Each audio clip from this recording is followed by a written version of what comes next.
સમાચારોમાં આગળ વધીએ વડોદરાના વાઘોડિયાના ધારાસભ્ય મધુ શ્રીવાસ્તવના વિવાદિત વિડીયો મામલે પોલીસ માત્ર તપાસ ચાલી રહી છે તેવું જ રાગ આલાપી રહી છે। વડોદરા જિલ્લા ડીવાયએસપીએ આજે પત્રકાર પરિષદ સંબોધી, જો કે પોલીસ માત્ર તપાસ કરી રહી હોવાનું અહીં રટણ કરવામાં આવ્યું। આશ્ચર્યની વાત તો એ છે કે આ પ્રેસ કોન્ફરન્સ માત્ર 10 સેકન્ડમાં જ આટોપી લેવામાં આવી હતી અને તપાસ ચાલુ છે એમ જણાવીને ડીવાયએસપી કલ્પેશ સોલંકીએ અહીં ચાલતી પકડી હતી। માત્ર 10 સેકન્ડમાં પત્રકાર પરિષદને આટોપી લેવામાં આવી હતી, જેને લઈને સવાલ થઈ રહ્યા છે પોલીસની કામગીરી ઉપર। તપાસ ચાલુ છે એમ જણાવી ડીવાયએસપી ત્યાંથી રવાના થઈ ગયા। આપને જણાવી દઈએ કે મધુ શ્રીવાસ્તવ મામલે પત્રકાર પરિષદ અહીં કરવામાં આવી હતી।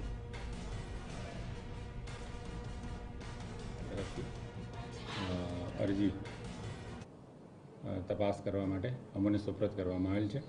હાલ તપાસની કાર્યવાહી ચાલુ છે। જિલ્લા પોલીસ વડા તરફથી અરજી તપાસ કરવા માટે અમને સુપ્રત કરવામાં આવેલ છે। હાલ તપાસની કાર્યવાહી ચાલુ છે।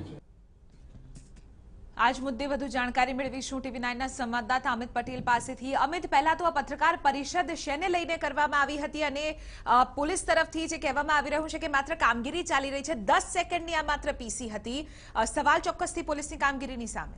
અમિત, ચિત્રા, જે રીતે વાઘોડિયાના ધારાસભ્ય મધુ શ્રીવાસ્તવનો એક વિડીયો વાયરલ થયો હતો, ત્યારબાદ જે વિવાદ સર્જાયો હતો આ સમગ્ર મામલે વડોદરાના જે મુખ્ય ચૂંટણી અધિકારી છે તેઓએ જિલ્લા પોલીસ વડાને તપાસ સોંપી હતી અને આ તપાસ બાદ પોલીસ આજે મીડિયા સમક્ષ આવી હતી, પરંતુ માત્ર તેઓએ તપાસ ચાલુ છે હોવાનું રટણ કરી વધારે જે સવાલો છે તેના કોઈ પણ પ્રકારના જવાબ નહોતા આપ્યા।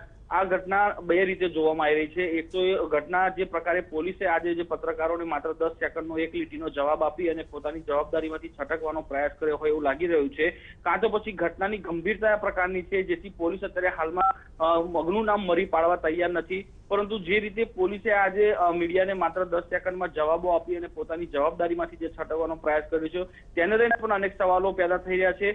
હવે જોવાનું એ રહે છે કે આગળ પોલીસની તપાસમાં શું સામે આવે છે। બિલકુલ આભાર અમિત, સમગ્ર મામલે જાણકારી આપવા બદલ। તો મધુ શ્રીવાસ્તવનો જે વિવાદિત વિડીયો સામે આવ્યો હતો તે બાદ પોલીસ તરફથી તપાસ થઈ રહી હોવાનું માત્ર પોલીસ કહી રહી છે।